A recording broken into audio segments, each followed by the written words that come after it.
নমস্কার, আমি শুভ্রজিৎ এবং আপনাদের সকলকে আরও একবার স্বাগত আমার চ্যানেল ফিল্মি চতুষ্কোণে। তো অসময়ের গল্প কাজল আরিফিন ওমের পরিচালনায় বঙ্গ অ্যাপে আসার রিসেন্ট প্রজেক্ট, যেখানে একটা মধ্যবিত্ত পরিবারের গল্প আমরা দেখি। একটা সুখী মধ্যবিত্ত পরিবার, তাদের মধ্যবিত্ত জীবনের এই তেল নুন করা এই প্রতিদিনের লড়াইয়ের গল্প যেখানে রয়েছে, এবং তার সঙ্গে মেয়েকে মানে জাস্ট একটু প্রোগ্রেসিভ মাইন্ড রেখে ওই একটা বয়সের পরে বিয়ে না দিয়ে তাকে বরঞ্চ উচ্চশিক্ষার জন্য পাঠাও, যাতে সে পরিবারের পাশে দাঁড়াতে পারে।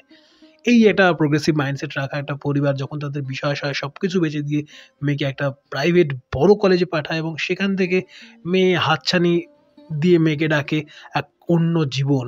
সেই জীবনের সঙ্গে সে মিশতে গিয়ে ঘটিয়ে ফেলে একটা কাণ্ড। বাংলাদেশের ভাষায় বললে বা এই ল্যাঙ্গুয়েজে বললে যদি বলি, তাহলে একটা প্যারা হয় বড়সড়, এবং সেখানে হয়ে যায় একটা বড় খুন।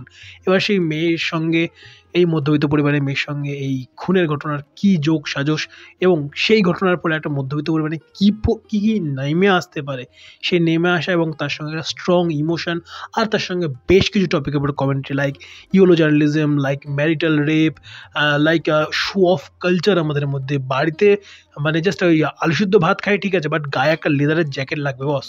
আমারটা লেদারের না, কাপড়ের জ্যাকেট। যাক, তো সেই একটা শো অফের একটা গল্প, এবং তার সঙ্গে আরও অনেক কিছুকে তার মাঝখানে ঢুকিয়ে একটা বেশ ভালো একটা 2.5 থেকে 3.5 ঘন্টা একটা গল্প বলেছেন কাজল আরিফিন ওম। তার এর আগে একটা এরকম সোশ্যাল প্রজেক্ট দেখেছিলাম, বেশ ভালো। প্রজেক্টটা বেশ ভাইরাল হয়েছিল, প্রজেক্টের নামও বেশ ভাইরাল, ভাইরাল গার্ল। যারা দেখেননি অবশ্যই ইউটিউবে চেক করতে পারেন। নাটক একটা মেহজাবিন চৌধুরী ছিলেন, কিছুদিন আগে আমি তার রিভিউ করেছি। যদিও নাটকটা খুব ভালো তা বলবো না, বাট মানে ওটা একটা ঠিকঠাক একটা ওয়ান টাইম ওয়াচ, এবং মেসেজটা পুরো একদম তিনি লাউড এবং ক্লিয়ারভাবে বলতে পেরেছিলেন বলে আমার মনে হয়েছিল প্রজেক্টটা দেখে। যাক, এই প্রজেক্টটা কেমন লাগলো? প্রজেক্টটার প্রথমে যদি বলি, এর ভালো দিকটা হচ্ছে এর পারফরমেন্স। প্রতিটা অ্যাক্টর, সে তাদের মধ্যে ছোটো ছোটো কেমিস্ট্রি, ছোটো ছোটো বন্ডিংয়ের পার্টে বলি, স্পেশালি আমরা মুখলেশ সিউটসে, যারা বাংলাদেশের মিম টিমগুলো মোস্টলি দেখে থাকেন বা একটা অডিও শুনেছেন, যারা জানেন যে মুখলেশ এই টার্মটা নিয়ে কী খিল্লি হয়েছে বিভিন্ন একটা সময়। সেই মোখলেশ এবং তার জার্নালিস্ট বন্ধু বা তার ইয়োলো জার্নালিস্ট বন্ধু, তাদের দুজনের মধ্যে কেমিস্ট্রি দুর্দান্তভাবে এনজয় করি আমি। আর যাদের বারে গিয়ে রয়েছে, তারা মদকে সেই লেভেলে বাওয়াল দেয়, এবং ব্যর্থ বলে একজনের গায়ে থুতরা ফেলে, এবং সে ওই ঘটনার মধ্যেই নেই, তার গায়ে গিয়ে পড়ে, এবং সরি ওই জায়গাতে যে কমেডি, হা করে হাসবার মতো কমেডি। কিংবা যখন মানে চেয়েছেন যে পরিচালক এবার দর্শক কাঁদুক, দর্শকের চোখে জল আসে, ছল করে ওঠে চোখটা। এবং সেখানে তারিক আনাম খান এবং তাসনিয়া ফারিনের পারফরমেন্স ব্রিলিয়ান্ট। তারিক আনাম খানের একজন অসহায় বাবা, আমরা জানি এই জিনিসগুলো আমাদের বাড়িতেও আমাদের বাবাদের মধ্যে আমরা পাই। একদম আপনার ঘরের গল্প মনে হবে, এবং তার সেটাই হয়তো ওই অতটা সিম্পল তিনি রাখতে পেরেছেন, এবং সেটাই হয়তো সবথেকে টাফ কাজ ছিল বলে আমার মনে হয়, আমার স্বল্প জ্ঞানে। এবং সেটা এত সিম্পল লাগে, এবং ইমোশনটা এত মানে কানেক্ট করতে পারবেন, খুব করে কানেক্ট করতে পারবেন। মানে বাবা বড় দিদিকে একটা কিছু দিয়েছে, সেখানে ভাইয়ের ভাগ বসানো, সে আমরাও করে থাকি এই যে জিনিসগুলো। কিংবা বাবা একটা কথা বলছে, মা সেখানে তাল দিচ্ছে, মানে ইটস লাইক হ্যাঁ তুমি ঠিক বলেছো, মানে বাবা ভুল করুক ঠিক করুক, মায়ের সেই সাথ দেওয়া, এবং সেখানে মনের মিটার একটা বডি ল্যাঙ্গুয়েজ মানে ক্যারি করে সেটাকে কন্টিনিউ করা থ্রু আউট দেই সেই 2.5 ঘন্টা 3.5 ঘন্টা দুর্দান্ত। এবং ক্লাইম্যাক্সে যখন তারিক আনাম খানের সঙ্গে একটা ঘটনা ঘটে, এবং সেখানে তাসনিয়া ফারিন আসেন একটা জায়গা থেকে, এবং সেখানে রিয়াকশন মনিরা মিটুর, এবং ওই সিনটা মানে আলাদা লেভেলের, মানে ওগুলো ড্রামা, এবং খুব উচ্চ দরের ড্রামা, এবং সেটা ফিল হয় মেলো ড্রামা না, ওটা খুব ভালো ড্রামা। রাইটিং, ইমোশনের দিক থেকে দুর্দান্ত রাইটিং হয়েছে। যেসবগুলো কমেন্ট্রি করে গেছে ছোটো ছোটো জায়গাতে, অনেকগুলো যেগুলো শুরুতেই বললাম, আর বলে নতুন করে কি দেখবেন, তাহলে যদি সবটাই বলে দেয়। এবং মোটামুটি এইরকম গল্প আমরা দেখিনি তা নয়, বাট তারপরও স্ক্রিন প্লেটা এতটা স্ট্রং, কিছু ডায়ালগ, কিছু ছোটো ছোটো বন্ডিং, এবং সঙ্গে ভালো পারফরমেন্স সবে মিলে। এবং একটা জিনিস, কোথাও একটা গিয়ে ওই রুনা খান লাস্টে গিয়ে একটা জায়গায় দাঁড়ালো, এবং রুনা খান প্রসঙ্গে মনে হলো, তারা একটা ডোমেস্টিক ভায়োলেন্স একটা সিন রয়েছে ঘরের মধ্যে, তারা কাউতালি করে স্বামী স্ত্রী মিলে। এই সেখানে একটা কাস্টিং কাউচের একটা পার্ট আছে, আপনারা যারা ট্রেলার দেখেছেন তারাই বুঝতে পেরে গেছেন।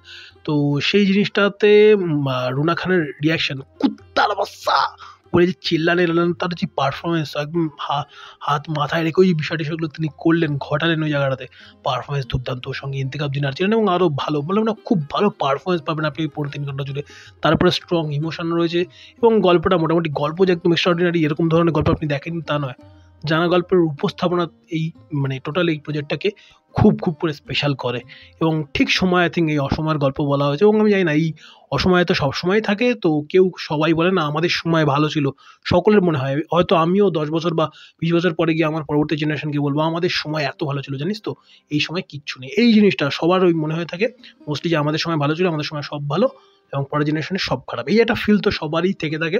মানে আমার দাদুদের ছিল, আমার দাদুরা হয়তো আমার বাবাকে বলেছে, আমার বাবা এখন আমাকে বলছে, আমি হয়তো আমার পরের জেনারেশনকে বলবো।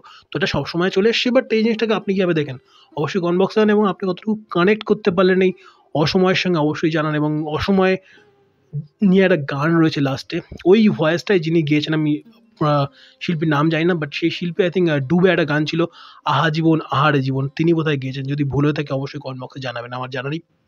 গিয়ে আমি অবভিয়াসলি গিয়ে একবার গুগলে সার্চ করতেই পারি, বাট আমি শুনে আমার ভয়েসটা তাই মনে হলো, এবং গানটাও বেশ ভালো যেরকমভাবে রেখেছে, এবং লিরিক্সটা লেখা টেখা ওই সিচুয়েশনে যা যা ঘটে ফরিনের সঙ্গে বা ফরিনের চরিত্রটার সঙ্গে বলা ভালো, সেগুলো খুব যায়। এবং বাবার ফ্রাস্ট্রেশন, মেয়ের ঘটানো ঘটনার কারণে তার ছেলের উপরে গিয়ে রেজ টেজ পড়া, এই জিনিসগুলো আমরা দেখেছি। কারুর ভাগের মার অন্য ভাই বা অন্য বোন বা কোনো সিবলিং কেউ থাকলে সে খেয়ে যায়, এই জিনিস দেখেছি। বাট স্টিল ওই বাবাই বা ওই মাই এসে কিন্তু আবার জড়িয়ে ধরে আদরটা করে দেয়। ওই যে ছোটো ছোটো ইমোশনগুলো যেভাবে ধরতে পেরেছে, সঙ্গে একটা স্ট্রং কমেন্ট্রি, সবাই মিলে আমার জন্য অ্যাটলিস্ট এই সিরিজটা এই প্রজেক্টটা, এই ওয়েব ফিল্মটা বেশ ইমপ্রেসিভ একটা প্রজেক্ট ছিল। আপনাদের কেমন কি লেগেছে অবশ্যই কমেন্ট বক্সে জানান। আমার ভিডিও ভালো লেগে থাকে ভিডিওটাকে অবশ্যই দেখার পরে চ্যানেলটাকে সাবস্ক্রাইব করে দেবেন। প্রথমবারের জন্য চ্যানেল থেকে দেখলে সাবস্ক্রাইব করা, পাশাপাশি থাকা পাশে থাকা নোটি বাটনতে অল নোটিফিকেশন অন করে চ্যানেলের সঙ্গে থাকুন। Bye bye.